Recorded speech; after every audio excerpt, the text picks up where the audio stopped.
You guys remember back, I don't know, 5 years ago, you started hearing the phrase all the time, we must protect our democracy, protect democracy. Let's go to Ukraine and protect democracy. Donald Trump's a threat to democracy. Democracy, democracy. I realize there's something really wrong here. The bottom line is they are using the language to subvert you, to mock you, as they steal your liberties and your freedoms. This is what it's always been about, right here. In short, America was founded not as a democracy, but as a constitutional republic. We pledge allegiance to the republic, for which our flag stands, not to a democracy. The Constitution requires a republican form of government for all states, but does not mention democracy, and neither does the Declaration of Independence or the Bill of Rights. The ideal of a democracy is universal equality. The ideal of a constitutional republic is individual liberty. In this century, great strides have been made toward the goal of subverting our republic and transforming it into a democracy. The foremost tactic of the subverters is subversion of language. By calling America a democracy until people thoughtlessly accept and use the term, totalitarians have obscured the real meaning of American principles of government. As Benjamin Franklin left the State House in Philadelphia on the closing day of the Constitutional Convention, a woman asked him what kind of government the convention had given America. And Franklin replied, a republic, if you can keep it.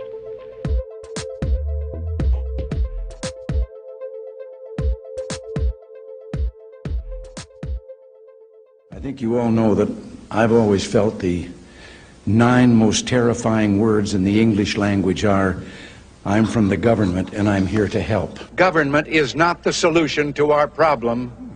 Government is the problem. It is time to reawaken this industrial giant, to get government back within its means, and to lighten our punitive tax burden.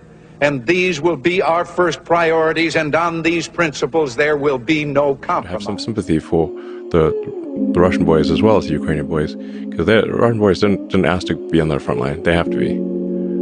There's a lot of sons not coming back to their parents. Most of them don't really have. They don't hate the other side.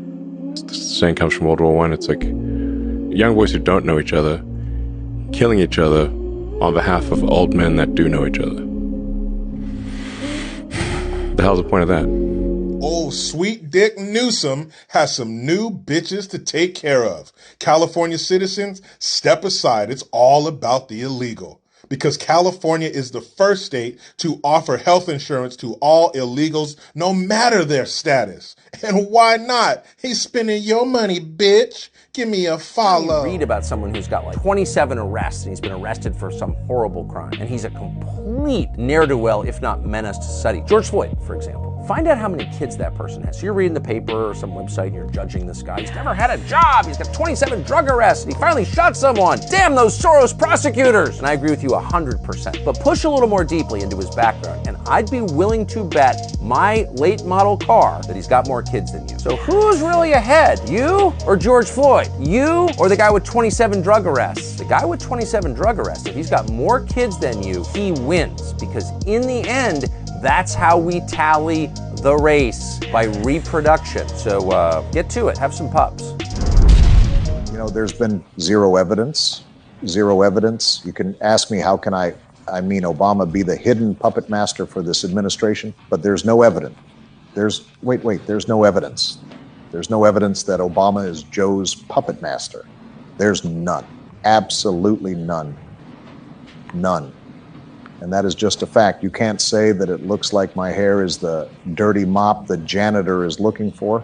You can't say that it looks like I lazily slapped on some of Big Mike's lipstick and horrific eyeshadow. Don't even look that close. That's a waste of time.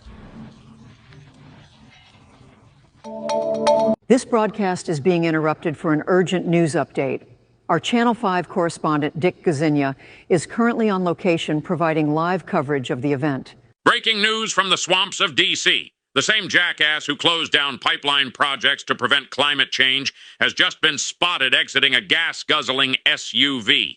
This hypocritical old scrotum is now boarding a giant jet to go on another vacation, funded by your tax money. Can anyone explain how Joe Biden bought a multi-million-dollar home in cash while working on a public servant salary of $200,000 a year? Keep Donald Trump off the ballot because they say that he mounted an insurrection.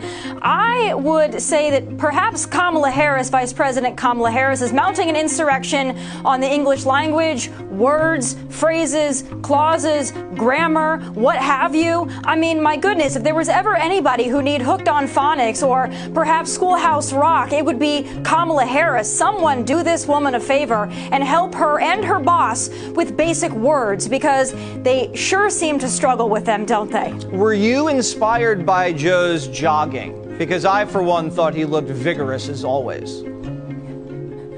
So that's very generous of you to call that a jog. I think what that actually was is, you know, when you're getting ready to cross the street and there's a car waiting for you, so you have to do that half-run jog thing to make it look like you're trying to hurry up and be courteous. That's what that was. So the president was jogging the crosswalk up to the podium to give his, I'm sure, very enlightened speech. That's what you saw there. As vigorous as ever. He doesn't look a day over 100. No, I think you're right, Grant. I mean, the one thing that we know is that at the end, it's going to be the people that choose who the next president of the United States is. It's not going to be the political elites. And as much as these left-wing radicals trying to use lawfare wish that they could use our legal system in order to take out Donald Trump, it's just not going to work in the end. And Donald Trump is, I think, going to be on the ballot in all 50 states. It's the last time that Democrats tried to keep a presidential candidate off of the ballot. It was Abraham Lincoln in 1860, and you know what? It didn't work.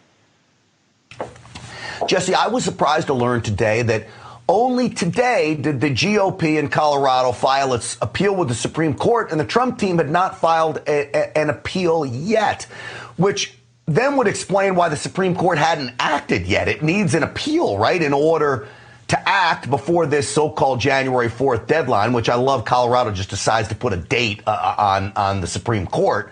Why is that? Why did it take so long to file an appeal? And what do you expect this? How do you expect this to play out? Well, I think what you're probably going to see is the next move from the Trump team. And by the way, this is an excellent Trump team that's handling the legal matters in these cases. These are top-notch litigators, people that know the Constitution.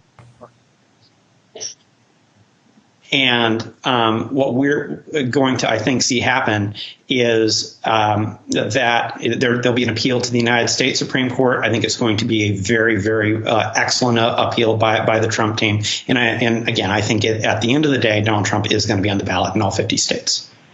Explain to Americans amid this impeachment inquiry why you interacted with so many of your son and brother's foreign business associates. I'm not going to comment on that. I did not. And it was just a bunch of lies. You didn't interact with many of their business associates? I did not. There's a lie. Islam, my friends, is indeed evil. Look at its so-called prophet Muhammad. He slaughtered Jewish tribes. He raped a young girl. He gave sex slaves as a gift to his henchmen. And he is still today an example for more than 1 billion Muslims worldwide. No wonder that some of his followers take to terrorism. Islam preaches hatred, propagates violence, and is barbaric and violent by nature. It wants all Muslims to submit. It is incompatible with freedom as we know it. And nothing will ever change that. That's why we should de-Islamize our societies in order to stay free nations.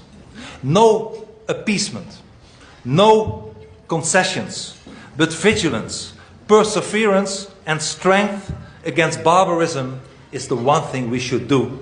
And I hope we just... Breaking news concerning the war in Gaza and Israel. Netanyahu has now officially proposed, the documents are public, shipping these Islamicists that they claim are the most deadly terrorists in the world and that Israel can't take any of, to the United States and Europe, and they're proposing setting up camps in North Africa to start shipping them across with Zodiac boats, working with George Soros to bring them into Europe. He wants Western governments to take, I guess, millions of refugees from Gaza, which they plan on pushing everybody out of. So these people aren't safe to bring to Israel, but they're safe to bring here. I'm not anti-Israel, but I'm anti-Islamic Jihad and the Muslim Brotherhood and Hezbollah and all these people, more of them coming to our country. Mark my words, you're going to hear people in the United States of America, in our government, and you're going to hear all of these left progressives starting to scream, going, we have to protect these people. We should be bringing them to the United States. Just like Obama brought Somalis, and he put them in places like Wisconsin and Michigan and some other places. I mean,